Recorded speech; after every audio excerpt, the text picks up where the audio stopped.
the Afroasiatic language groups are considered very controversial even within scholars who are proponents of this group. And one of the hardest things that they can't find are root words. And the reason is because there's so many words which are similar, but there's a lot of them that might be coincidentally similar or might not mean exactly what they think they mean.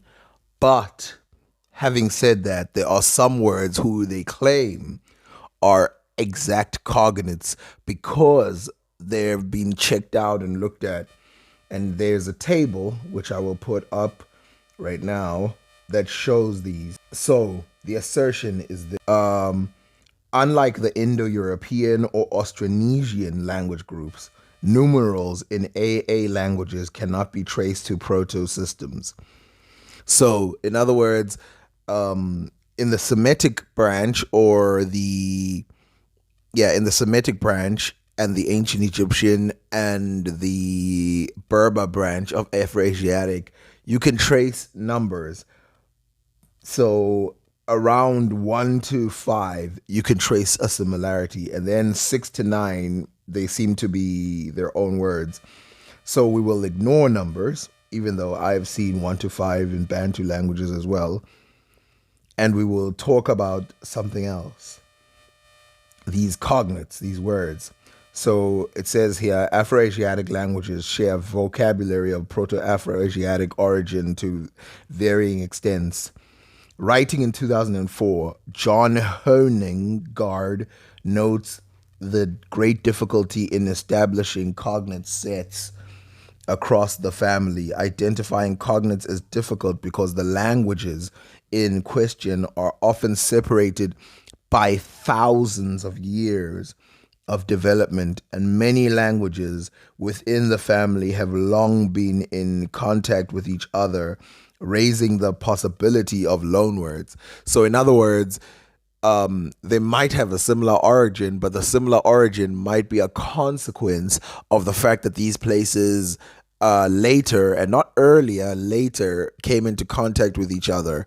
And so, Somali was in contact with Arabic, and even earlier than that, it was in contact with all these languages. The Cushitic, they were in contact with Egyptians, and they were in contact with the middle-aged people, the Berbers, all these people. So it's possible that the words were loaned during this time.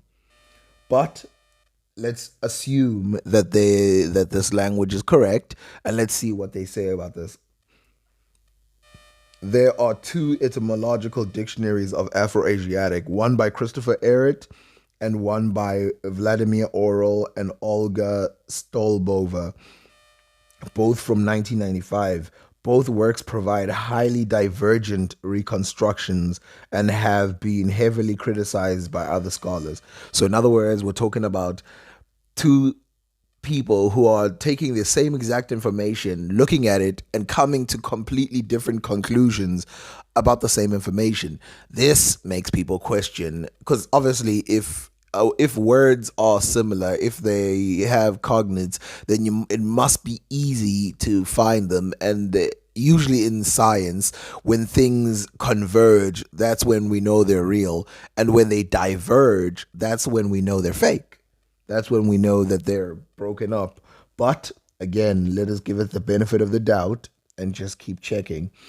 So Tom Gilderman argues that much comparative work in Afroasiatic suffers from an attempting first to reconstruct smaller units within the individual branches, but instead comparing words in individual languages.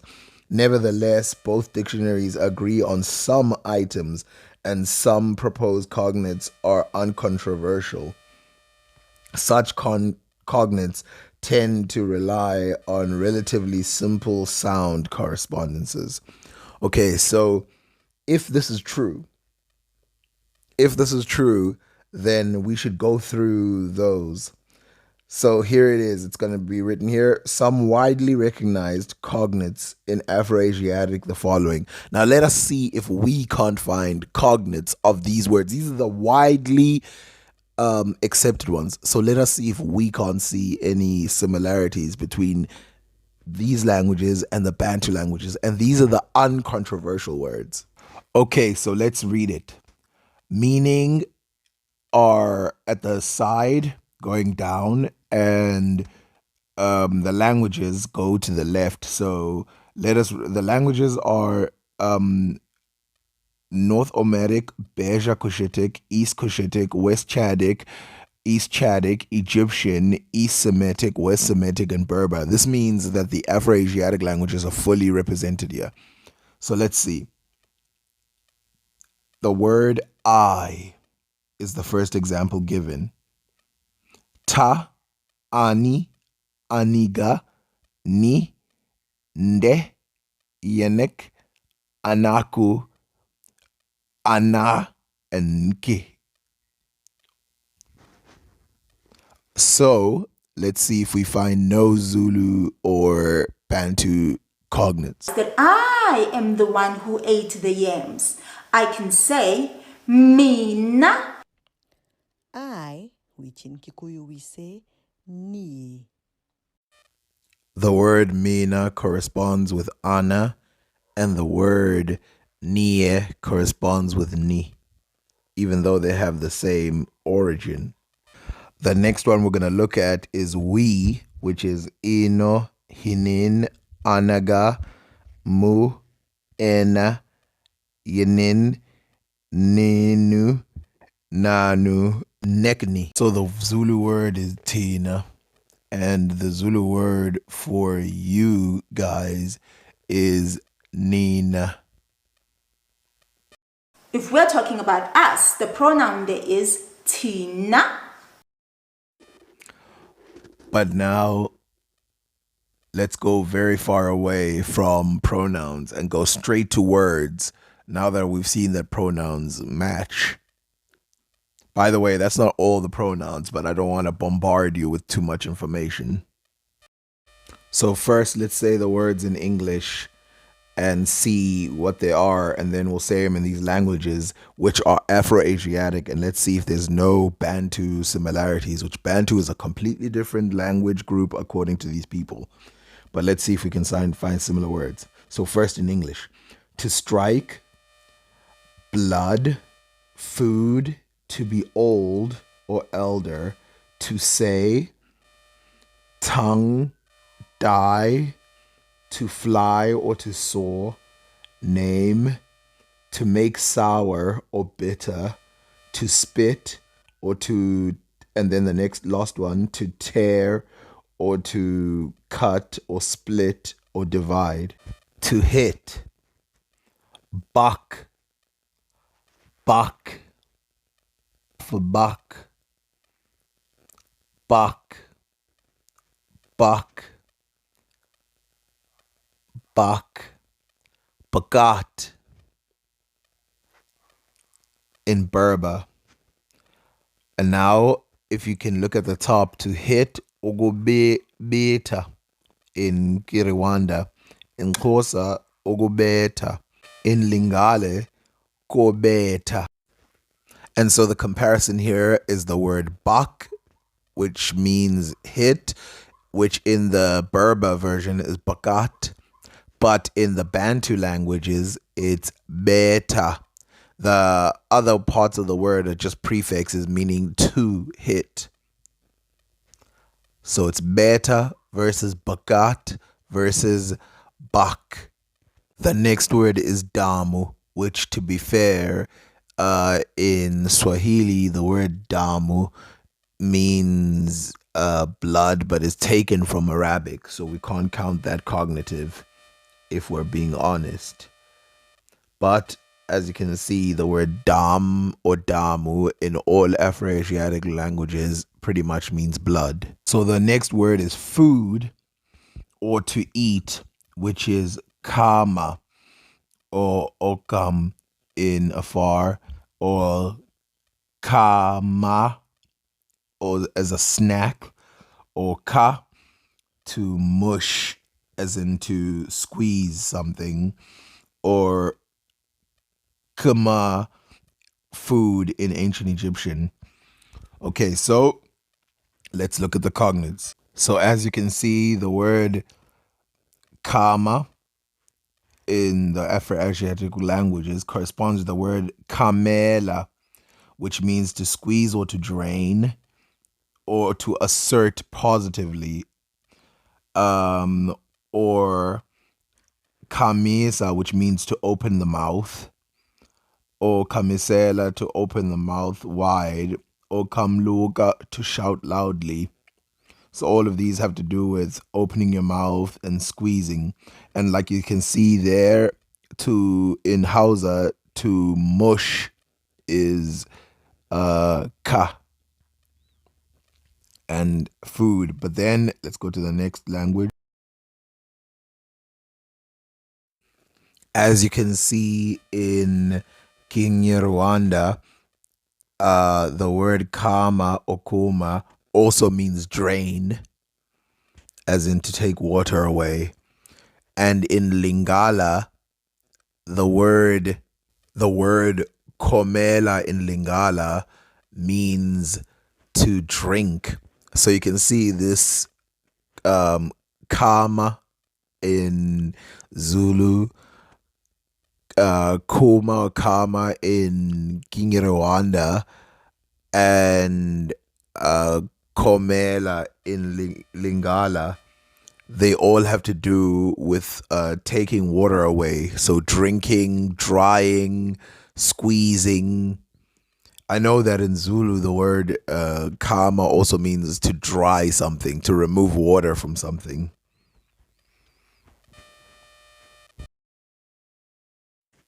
And of course, there's still other consonants, like, for example, the word gukya, which means food, which comes from the Bantu word gudia, which this is how they trace it back. Dia in Checheu, Ria in Kikuyu, Lia in Nyoro, Ria in Rwanda. And then, of course, there's the Bantu word ka, which means to pick. So that one as well is oguka in Zulu, and then you got a lot of versions of it in other languages. Oguka becomes gudla, which becomes whatever. But I'm far from done with this word. If you look at the screen, the word ka or kag means mouth in the Sumerian language. And the word kiri means hyena. Okay, but if you look at the word ka, it means mouth or opening or origin. Now, is there a language that also has this, considering the fact that we've looked at the word kama means to eat, ka means a mouth or opening? Well, in Zulu, the word nose is the word kala. Nose, singular, ikhala, ikhala. Plural, amakhala, amakhala. And as you can see in Sumerian, the word nose also means kal, is ka. But if you look at the word ka, it also means opening. What is the word kala in Zulu? The word kala in Zulu and other Bantu languages means an opening, a hole, a vacancy.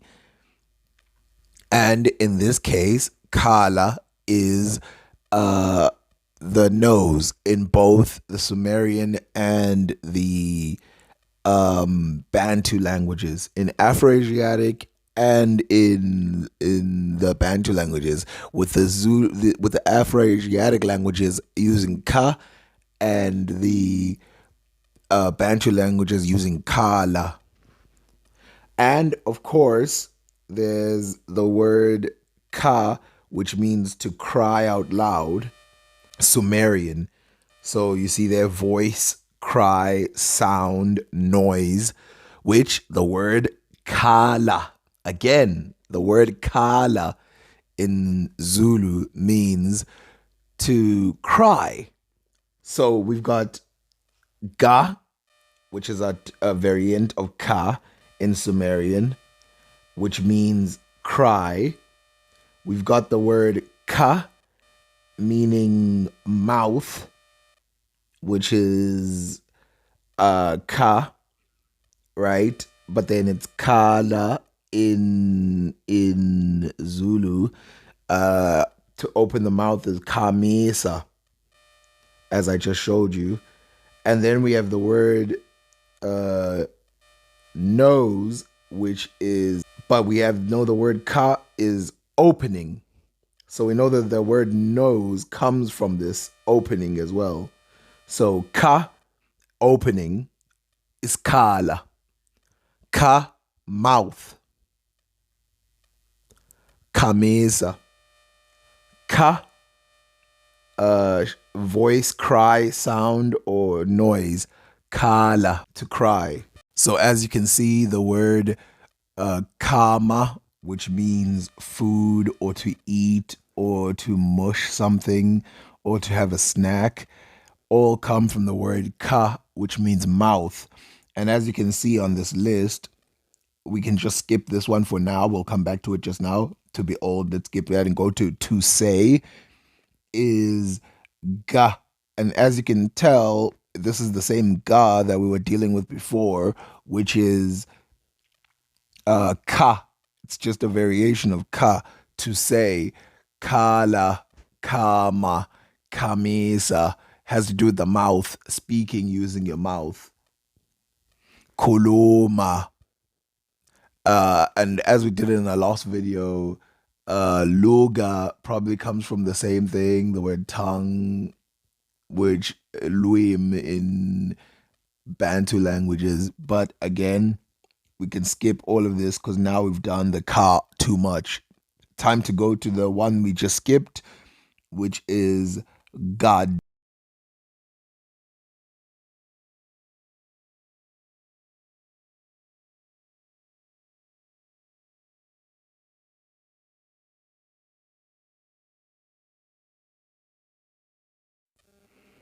So let's cover the others four at a time. So lists, I covered this last time, comes from a word lim, which both of them means tongue, and they also mean language.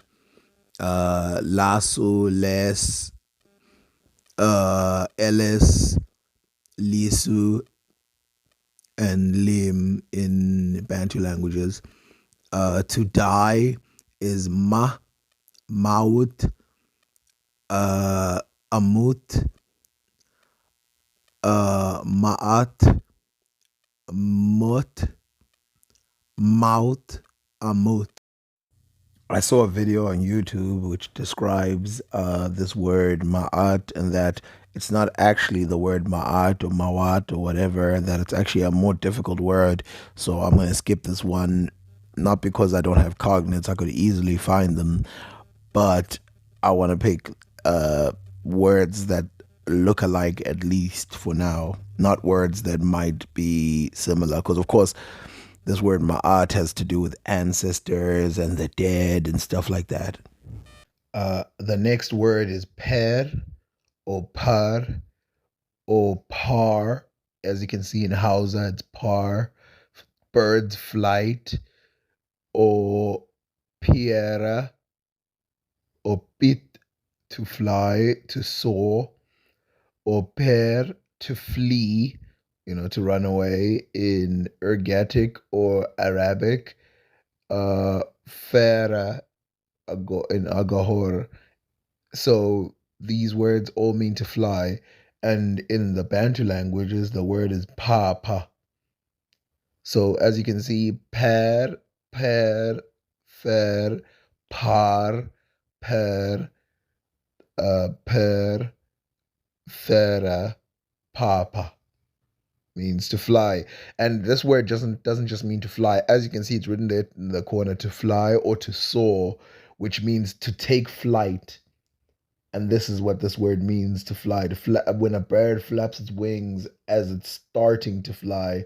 Or you can say papaza, which means when you're flapping your wings uncontrollably.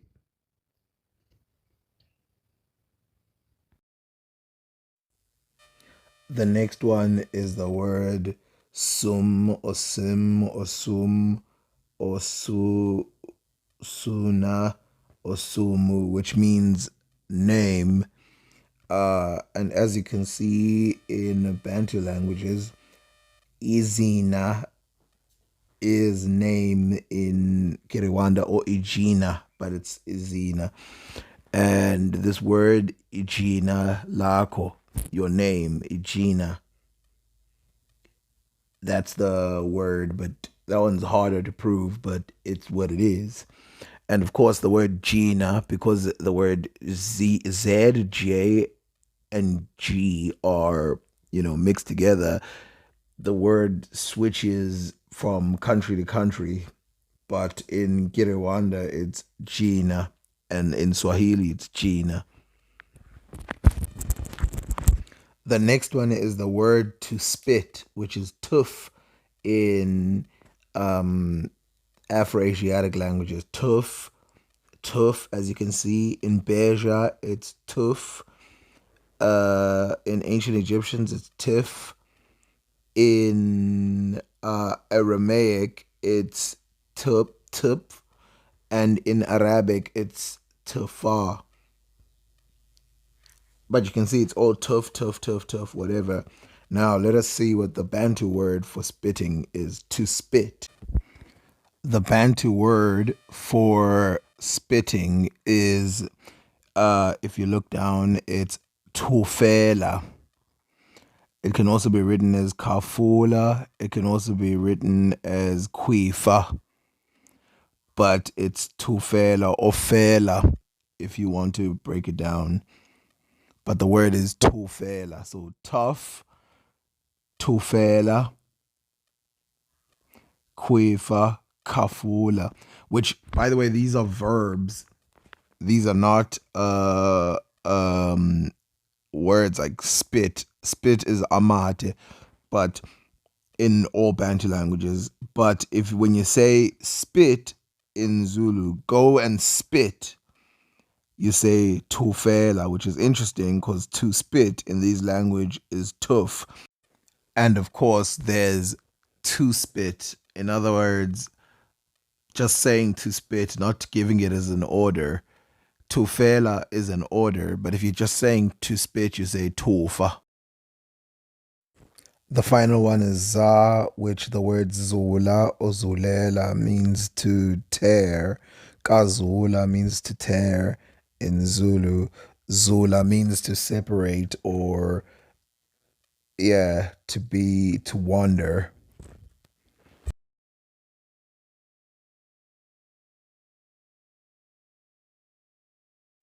So those are the so-called most convincing Afro-Asiatic words. And as I've shown you, there's Bantu equivalents. So if those are the most convincing words, then surely the Bantu language should convince you as well. And of course, I'm not even half done when it comes to this type of stuff.